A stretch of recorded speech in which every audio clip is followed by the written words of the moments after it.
감사합니다. 이 아침 우리를 예배의 자리로 불러주시고 하나님 앞에 마음과 삶을 내어놓고 기도할 수 있게 해주셔서 감사합니다. 삶은 언제나 예기치 못했던 일들로 가득하지만 때마다 붙들고 부를 수 있는 아버지의 이름이 있음이 우리에게 소망이고 능력인 줄 믿습니다. 하나님, 길을 알지 못해 주님 앞에 엎드린 우리의 마음과 삶을 긍휼히 여겨주시고 주께서 허락하시는 마음의 평강과 복음의 능력이 오늘 우리 모두에게 임하게 하여 주시옵소서. 하나님, 우리 안에는 여전히 여러 가지 삶의 문제를 안고 기도하시는 성도님들이 계십니다. 반복되는 가슴 통증으로 심혈관 검사를 진행 중인 장로님을 기억해 주시고 사람이 보지 못하는 심장의 구석구석을 붙들어 주셔서 혈액이 건강하게 흐를 뿐만 아니라 온몸이 하나님의 손길 아래에서 날마다 강건하도록 지켜 주시옵소서. 또한 위장관 기질 종양으로 종양내과 검사를 받고 계신 집사님이 계십니다. 하나님께서 때마다 그 생명을 붙들어 주시고 살려주셨던 것처럼 여전히 하나님의 신실하심으로 집사님을 만져주시고 치유하여 주시옵소서. 그 마음에 붙들고 계신 삶에 대한 감사와 하나님을 향한 소망을 귀히 여겨주셔서 내 아들아 내가 너와 함께 하노라 말씀하시는 하나님의 음성을 듣게 하여 주시옵소서. 특히 오랜 허리 통증으로 디스크 수술을 앞두고 계신 집사님의 몸과 마음을 하나님 함께 하여 주시고 연약한 육신을 안고도 교회를 섬기고 봉사해온 그 헌신을 주님이 기억하여 주시옵소서. 수술을 맡은 집도의와 의료진 한 사람 한 사람을 사용하여 주셔서 하나님이 허락하실 수 있는 완전한 회복과 평강으로 날마다 동행하여 주시옵소서. 뿐만 아니라 주님, 육신의 건강을 넘어 마음의 연약함을 두고 기도하는 많은 성도님들을 살펴주시기를 기도합니다. 누구에게도 말하지 못하는 그 마음의 공허함과 외로움을 주께서 아시고 만져주시는 줄 믿사오니 하나님 위로하여 주시고 주님 안에서 숨 쉴 수 있는 생명의 길을 열어주시옵소서. 이제 하나님, 오늘 우리에게 주시는 말씀 앞으로 나아갑니다. 우리를 위하여 십자가에 죽으신 예수 그리스도의 사랑과 그 뜻을 다시 한번 깨닫게 하시고 주님의 몸된 교회로 우리가 더욱 아름답게 세워지는 시간이 되게 하여 주시옵소서. 지금도 우리 곁에 계시며 말씀하여 주실 예수 그리스도의 이름으로 기도드리옵나이다. 아멘. 이제 오늘 우리에게 주시는 하나님의 말씀 함께 보겠습니다. 하나님의 말씀은 고린도전서 11장 17절부터 34절까지의 말씀입니다. 고린도전서 11장 17절부터 34절까지의 말씀을 한 절씩 교독하시겠습니다. 내가 명하는 이 일에 너희를 칭찬하지 아니하나니 이는 너희의 모임이 유익이 못되고 도리어 해로움이라. 먼저 너희가 교회에 모일 때에 너희 중에 분쟁이 있다함을 듣고 어느 정도 믿거니와 너희 중에 파당이 있어야 너희 중에 옳다 인정함을 받은 자들이 나타나게 되리라. 그런즉 너희가 함께 모여서 주의 만찬을 먹을 수 없으니 이는 먹을 때에 각각 자기의 만찬을 먼저 갖다 먹으므로 어떤 사람은 시장하고 어떤 사람은 취함이라. 너희가 먹고 마실 집이 없느냐? 너희가 하나님의 교회를 업신여기고 빈궁한 자들을 부끄럽게 하느냐? 내가 너희에게 무슨 말을 하랴? 너희를 칭찬하랴? 이것으로 칭찬하지 않노라. 내가 너희에게 전한 것은 주께 받은 것이니 곧 주 예수께서 잡히시던 밤에 떡을 가지사 축사하시고 떼어 이르시되 이것은 너희를 위하는 내 몸이니 이것을 행하여 나를 기념하라 하시고 식후에 또한 그와 같이 잔을 가지시고 이르시되 이 잔은 내 피로 세운 새 언약이니 이것을 행하여 마실 때마다 나를 기념하라 하셨으니 너희가 이 떡을 먹으며 이 잔을 마실 때마다 주의 죽으심을 그가 오실 때까지 전하는 것이니라. 그러므로 누구든지 주의 떡이나 잔을 합당하지 않게 먹고 마시는 자는 주의 몸과 피에 대하여 죄를 짓는 것이니라. 사람이 자기를 살피고 그 후에야 이 떡을 먹고 이 잔을 마실지니 주의 몸을 분별하지 못하고 먹고 마시는 자는 자기의 죄를 먹고 마시는 것이니라. 그러므로 너희 중에 약한 자와 병든 자가 많고 잠자는 자도 적지 아니하니 우리가 우리를 살폈으면 판단을 받지 아니하려니와 우리가 판단을 받는 것은 주께 징계를 받는 것이니 이는 우리로 세상과 함께 정죄함을 받지 않게 하려 하심이라. 그런즉 형제들아, 내 형제들아, 먹으러 모일 때에 서로 기다리라. 만일 누구든지 시장하거든 집에서 먹을지니 이는 너희의 모임이 판단받는 모임이 되지 않게 하려 함이라. 그 밖의 일들은 내가 언제든지 갈 때에 바로 잡으리라. 아멘. 할렐루야. 네, 여러분 잘 오셨습니다. 오늘도 하나님께서 우리를 이 예배의 자리로 불러 모아 주셨습니다. 함께 말씀 보고 또 기도하는 이 시간을 통해서 하나님을 가까이 만나는 은혜가 여러분 모두에게 있으시기를 소망합니다. 여러분, 하나님을 믿는다고 하는 이 전 세계 기독교 전통 안에는 특정한 절차와 형식에 따라 참여하면서 신앙을 표현하는 기도와 전례의 예식들이 있습니다. 그 중에서도 가장 대표적인 것은 이 가톨릭 교회 안에 있는 칠성사라는 것인데, 아마 한 번쯤 들어보신 적이 있으실 것 같습니다. 세례성사, 성체성사, 고해성사 이런 것들이 다 그 안에 포함되어 있는 예식입니다. 그러나 복음의 본질을 되찾고자 했던 종교 개혁자들은요, 이 7가지 성사들 중에 단 2가지, 세례와 성찬만을 남기고 나머지를 폐기시켰죠.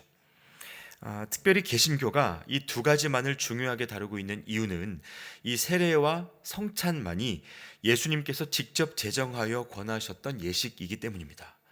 그래서 그리스도인이라면 꼭 한번 맞이하게 되는 이 2가지 성례에 대해서 예수님이 이것을 권하신 그 뜻이 무엇인지를 기억하고 참여하는 것이 참 중요합니다. 그런데 역사를 살펴보시면 교회 안에서도 그 의미를 모르고 세례와 성찬을 시행하는 경우가 꽤 많았습니다. 기독교가 로마의 국교가 되면서 세례받지 않으면 사회활동이 지장이 생기게 되니까 예수님을 믿지 않음에도 불구하고 세례받겠다고 달려드는 시민들이 생겨나기 시작했고요.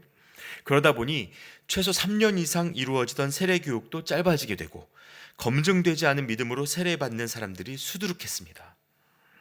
또 성찬에 참여한다는 것은 예수님의 죽으심을 모두가 함께 기억하는 것인데, 중세 사제들은 이 성찬 식탁을 자기들만이 독점할 수 있는 특별하고 신적인 것으로 바꿔버렸습니다. 그러다 보니 여기에 참여하는 성도들이 그 의미를 배우고 누릴 만한 기회를 얻지 못하게 된 것입니다. 여러분, 이런 사정은요, 오늘날이라고 해서 많이 달라지지는 않은 것 같습니다. 교회 안에서도 이 세례와 성찬의 의미에 대해서 듣고 이해할 수 있는 기회가 충분하지 않은 것이 사실입니다. 세례를 받는다는 것은 하나님의 자녀로 또 공동체의 일원으로 공표되는 것인데, 그것이 우리에게 어떤 의미인지를 잊고 신앙생활 해나가는 경우가 많고요. 이 성찬 역시 그저 나를 위해 죽으신 예수님의 사랑, 그 정도만을 묵상하고 지나가는 경우가 많습니다. 그러다 보니 주님이 이 성례를 제정해 주신 그 의미가 무엇인지 참 무색해지는 경우가 많은데, 오늘 본문 속 이 고린도 교회 안에서도요, 자체적으로 다루어야 할 여러 가지 문제들이 있었지만 그 중에서도 이 성찬의 부패가 제자리를 되찾아야 할 시급한 문제가 되어 있었습니다. 공동체의 지체들이 성찬을 위해서 모일 때 그 안에 분쟁이 있고 다툼이 있었다는 것입니다. 자, 그때의 자세한 배경과 바울의 진단이 어떠했는지 20절 이하의 말씀에 이렇게 기록되어 있습니다.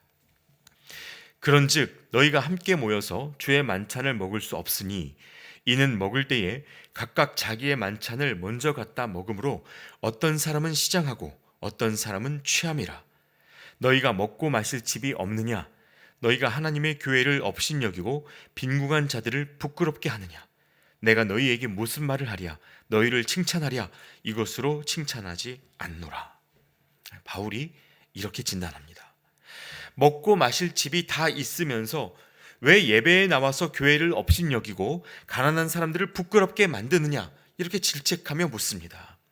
사실 여러분, 여기에는요, 살펴야 할 배경이 있는데, 초대교회의 성찬은 식사를 겸하는 애찬의 형태였습니다. 쉽게 말해서 같이 밥 먹는 자리였다는 것입니다. 일종의 식사 약속인데요, 여러분, 식사 약속을 하면 제일 중요한 게 뭐겠습니까? 모두가 모일 때까지 기다리는 겁니다. 늦게 온 사람들이 빈 접시 다 먹어치운 이 테이블을 보면 마음이 꺾이는 게 당연하지 않겠습니까? 이럴 거면 나를 왜 초대했나? 우리가 뭐하러 약속을 잡았나 하는 생각이 드는 것이 당연합니다. 그런데 당시 고린도 교회 안에서 부자들이요, 일찍 일을 마치고 돌아와서는 먼저 배부르게 먹고 심지어 포도주에 취할 정도가 되어서 음식을 남겨두지 않는 일들이 비일비재했다는 겁니다. 늦게까지 일해야만 생계를 유지할 수 있는 그 가난한 사람들이 뒤늦게 와서 보니까 빵과 잔이 남아있지 않아서 성찬에 참여할 수가 없었다는 것이죠. 그런데 여러분, 이 성찬의 시작이 무엇입니까? 예수 그리스도께서 자신의 살과 피를 내어주신 십자가 사건이 그 성찬의 시작이었습니다. 그분이 십자가에 달려 죽으심으로 하나님과 우리 사이를 화목하게 하셨을 뿐만 아니라 주님을 머리로 삼은 교회의 지체들이, 교회의 모든 그 형제와 자매들이 한 몸 공동체를 이루게 하셨습니다. 그 정신을 기억하도록 하시기 위해서 한 덩어리로 뭉쳐있는 빵을 조금씩 찢어서 성도들이 같이 먹게 했고요, 한 주전자에 담긴 포도주를 여러 작은 잔에 나누어 담아서 같은 보혈에 참여함으로 교회의 모든 지체들이 연결되어 있는 한 몸이라는 사실을 잊지 않도록 하셨습니다. 그러니까 예나 지금이나 성찬에서 가장 중요한 정신은 하나님의 은혜를 입은 지체들 간의 하나됨입니다. 물론 이것이 당시 사회적인 분위기에 비추어 볼 때 정말 파격적인 행보가 아닐 수 없습니다. 높은 자, 낮은 자, 부자와 가난한 자가 한 식탁에 동참한다는 것. 그래서 식구가 된다는 것은 당시 로마 정권 아래에서 상상할 수가 없는 일이었습니다. 누구와 밥을 먹느냐 하는 것이 자신의 신분과 지위를 나타내고 거기에서 권위를 빼앗기게 되면 사회적인 위치뿐만 아니라 가족을 먹여 살릴 수 있는 생계의 수단까지 잃어버릴 수 있는 위험한 행보였습니다. 그러나 예수님의 십자가가 있었기 때문에, 성도들은 그 낮아짐의 비밀을 아는 사람들이었기 때문에 그런 기적 같은 일들이 가능했던 것입니다. 그런데 이것을 잊은 사람들이 자신의 부와 명예를 이용해서 성찬 식탁을 더럽히고 있었다고 하니까 바울이 이것을 지켜보기가 어려웠던 것입니다. 자, 그럼 여러분, 이 문제를 어떻게 처리해야 되겠습니까? 부자들을 불러다가 혼내고 치리하면 되겠습니까? 아닙니다. 바울이 원했던 것은요, 그들이 잊고 있었던 은혜를 되찾는 것이었습니다. 그래서 주님이 십자가에 죽으시기 전날 밤 이 마지막 만찬에서 하셨던 말씀을 다시 상기시켜 줍니다. 23절부터 26절까지의 말씀을 다시 한번 읽어드리겠습니다. 내가 너희에게 전한 것은 주께 받은 것이니 곧 주 예수께서 잡히시던 밤에 떡을 가지사 축사하시고 떼어 이르시되 이것은 너희를 위하는 내 몸이니 이것을 행하여 나를 기념하라 하시고, 식후에 또한 그와 같이 잔을 가지시고 이르시되 이 잔은 내 피로 세운 새 언약이니 이것을 행하여 마실 때마다 나를 기념하라 하셨으니 너희가 이 떡을 먹으며 이 잔을 마실 때마다 주의 죽으심을 그가 오실 때까지 전하는 것이니라. 주님이 이렇게 말씀하셨던 것을 바울이 고린도 교회 성도들에게 다시 한번 상기시켜 주었던 것입니다. 그래서 여러분, 오늘의 우리도 이 말씀의 의미를 깊이 생각해 볼 필요가 있습니다. 주님이 우리에게 왜 이런 말씀을 하셨을까요? 왜 하필 밥 먹는 자리에서 내 몸과 피를 받고 먹고 마실 때마다 나를 기억하라고 말씀하셨을까요? 여기에는 두 가지 의미가 있는데요. 먼저 주님이 우리의 밥으로 오셨다는 사실을 기억하라는 것입니다. 주님이 우리의 밥으로 오셨다는 사실. 여러분, 주님은 우리에게 그분의 마음을 내어주셨을 뿐만 아니라 살과 피를 주셨습니다. 요한복음 말씀에도요, 주님이 자신을 가리켜 나는 생명의 떡이다 라고 말씀하셨던 적이 있으시죠. 오병이어 사건으로 수많은 사람들에게 먹을 것을 주시기도 하셨지만 더 중요한 것은 그분이 우리에게 생명을 주시고 자신의 몸을 내어주셨다는 사실입니다. 그래서 여러분, 이 기독교 복음의 메시지는요, 다른 말로 말하면 나 먹고 너희가 살아라 라는 말씀입니다. 그런 음성과 같습니다. 세상에서는 내 것을 다 내어줘서 내 생명, 내 몸, 내 시간과 내 마음 다 내어줘서 다른 사람 먹이면 바보라고 여깁니다. 그러나 이것이 예수님이 우리에게 보여주신 기독교의 복음, 그 사랑의 본질이라는 것입니다. 그래서 베드로를 제자로 부르실 때도 예수님이 내가 너를 사람 낚는 어부가 되게 하겠다라고 말씀하셨던 적이 있습니다. 그런데 여러분, 이 부분의 헬라어 원문을 보시면요, 이 번역과는 다른 해석이 가능합니다. 한국어로는 사람 낚는 어부라는 말로 되어 있지만 이 문구는 원어로 보았을 때 사람을 위한 물고기라고 번역이 될 수 있습니다. 사람을 위한 물고기. 그러니까 사람을 낚아서 내 것 삼는 어부 중심의 말씀이 아니고 사람에게 자신을 내어주는 물고기로의 부르심일 수 있다는 것입니다. 여러분, 이것이 예수 믿는 사람들이 알게 되는 삶의 첫 번째 가치입니다. 그리스도의 사랑으로 생명을 얻게 된 우리가 우리의 삶을 통하여 또 누군가를 살게 하는 그 삶을 시작하는 것입니다. 그런 의미에서 받은 은혜를 아는 그리스도인들의 삶은요, 자기 안에 갇힐 수 없습니다. 신앙은 언제나 공동체적이고 타자를 향해서 움직이기 마련입니다. 그래서 이 말씀이 알게 하는 성찬의 두 번째 의미가 있습니다. 그것은 성도들 모두가, 이 성찬에 참여하는 성도들 모두가 예수 그리스도의 한 몸으로 부름받은 존재라는 것입니다. 한 몸으로 부름받은 지체들이다 라는 사실이죠. 피를 나눈 형제라는 말이 있는 것처럼 바울은 고린도 교회의 모든 성도들이 하나의 살과 피, 그리스도의 몸을 나눈 지체들이라는 사실을 기억하기를 원했습니다. 그리고 실제로 이 정신을 기리기 위해서 여러분, 초대교회에서 성찬을 할 때에는요, 모두가 한 식탁에 앉을 뿐만 아니라 세례받지 못해서 그 성찬에 동참하지 못하는 사람들에게도 빵과 잔을 남겨서 건네도록 했고요, 그들이 그것으로 하루의 끼니를 챙길 수 있게 도왔습니다. 그러므로 여러분, 이 성찬의 자리에서는요, 누군가가 소외되는 일이 없어야 합니다. 성찬뿐만이 아니죠. 우리가 드리는 예배의 모든 정신의 핵심이 바로 이것입니다. 소외되는 사람이 없어야 합니다. 이건 아주 구체적으로 생각하고 적용하셔야 하는 부분입니다. 여러분, 성찬을 준비할 때 필요한 성물이 하나는 빵이고 하나는 포도주죠. 그러면 이 성찬의 정신을 바르게 기념하기 위해서는 빵의 밀을 만드는 농부의 헌신과 이 포도를 재배하는 이들의 수고까지도 함께 기억되어야 하는 것입니다. 그 빵과 포도주를 성찬상 위로 옮겨오고 그 식탁 위에서 함께 나누기 위해서 수고한 모든 사람들의 수고가, 그 마음과 헌신이 존중되어야 하는 것이고, 집례하는 자와 분병분잔하는 사람들과 그것을 받아 먹는 사람들 사이에서 어떠한 차별이 드러나지 않아야 하는 것이죠. 높고 낮음이 보여서는 안 된다는 것입니다. 하나님 앞에 사람의 높고 낮음이 드러날 수 없고, 교회를 위해 찢기신 예수 그리스도의 살과 피 앞에서 어떠한 계층과 지위도 내세울 수 없는 것입니다. 그래서 바울은 이 본문 속에서 부자들이 먼저 와서 빵과 잔을 다 먹어버리고 늦게까지 일하다 온 가난한 지체들을 이 초라하게 만들어버렸던 그 상황들을 보면서 고린도 교회 성도들에게 이렇게 말합니다. 27절인데요. 그러므로 누구든지 주의 떡이나 잔을 합당하지 않게 먹고 마시는 자는 주의 몸과 피에 대하여 죄를 짓는 것이니라. 이렇게 이야기합니다. 합당하지 않게 먹고 마시는 일, 바로 이것이 서로를 기다리거나 용납하지 못하고 먼저 먹어버리는 행위를 말하는 것입니다. 말씀에서 보신 것처럼 당시 고린도 교회에는요, 약한 자들이 많았고 병든 자들이 많았습니다. 서로가 서로의 자리를 지켜주고 챙겨주고 돌보려는 마음을 갖지 않으면 반드시 소외되는 사람들이 생길 수밖에 없는 구조였고요, 이 때문에 힘 있는 사람일수록 약한 자들을 기억하고 돌보는 것이 마땅한 일이었습니다. 그런데 계급에 따라, 지위에 따라 먹는 시간과 양의 차이가 발생하고 차별을 두는 모습이 생겨났다고 하니 이건 더 이상 그리스도의 살과 피를 먹는 성찬이 될 수 없다는 뜻입니다. 그래서 33절 이하에 보시면 바울이 이어서 이렇게 직접적으로 그 교회 성도들에게 권합니다. 그런즉 내 형제들아, 먹으러 모일 때에 서로 기다리라.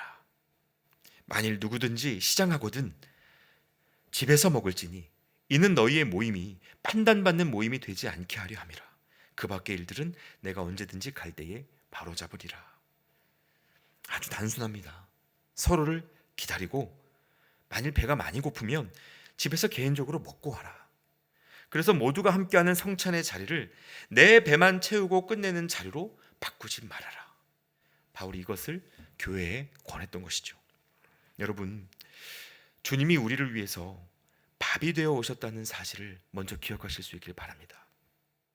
그리고 서로를 돌보고 먹이는 삶으로 우리를 부르셨다는 사실을 잊지 않으셨으면 좋겠습니다. 그래서 오늘 하루를 사시는 동안에 누군가를 같은 식탁으로 초대하는 그 그리스도인의 삶을 건강하게 감당해내실 수 있기를 바랍니다.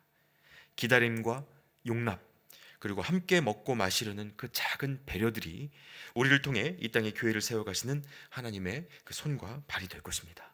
함께 기도하겠습니다. 하나님, 우리를 위해 생명의 떡이 되어 오신 주님을 알게 하시고 남을 제치고 내 배를 채우는 것이 능력인 세상 속에서 나를 먹고 너희가 살라 하신 하나님의 방식을 배우게 해주셔서 감사합니다. 주님, 여전히 우리는 십자가와 성찬의 의미를 잊은 채 그저 나만을 위한 은혜에 몰두한 채 살아가지만 주님은 오늘도 우리를 하나로 부르시고 하나님의 교회를 이루어가게 하시는 줄 믿습니다. 주님, 우리가 배제와 차별의 장벽을 허물고 사랑의 식탁을 여는 이들로 살아가게 하여 주시옵소서. 기다림과 용납, 그리고 함께 먹고자 하는 작은 배려들을 통해 하나님의 마음을 드러내는 우리 모두의 이 하루가 되게 하여 주시옵소서. 우리를 앞서 기다리시고 용납하여 주신 예수 그리스도의 이름으로 기도하옵나이다. 아멘. 계속해서 함께 기도하시겠습니다.